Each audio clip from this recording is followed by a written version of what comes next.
By the way, what's your basic understanding of the difference? Because if you've just crossed a bridge, you're in New Jersey. It's a whole different state. They do have no fault, but let's face it, Staten Islanders go to New Jersey for a lot of things, to go shopping, to go to the shore, to go to the malls, to go to Atlantic City, to go wherever, and they get into an accident in New Jersey, and now they come back home and they sit down and they talk to you, or they may be in their friend's car.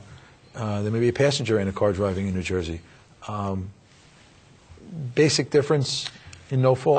To me, there are three basic differences with New Jersey. Well, four actually. The first is that in New York, the no fault follows the car that you're in. So if we're in New York and I'm driving you someplace and we get into an accident, my medical bills would be paid by my insurance company and your medical bills would be paid by my insurance company.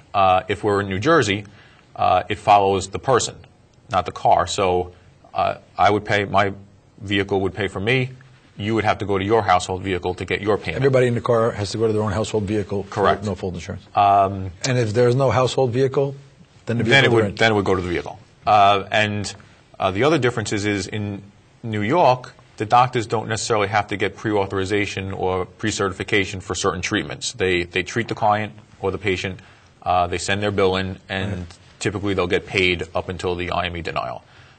In New Jersey, except for the first 7 days or 10 days after the accident, whatever procedures the doctors want to do, they have to get certification from the insurance company before they can do it. Otherwise, the doctor won't get paid and the patient may be responsible for that bill. Right. Otherwise, the other difference is that in New York, like we said, you're entitled to $2,000 a month lost wages, and in New Jersey, it's really low. It's about $100 a week for the first year. But you get, instead of $50,000 minimum, you get $250,000. So you're well covered for medical, but you're not covered very well at all for lost wages. And also for New York, it's up to 3 years for the lost wages.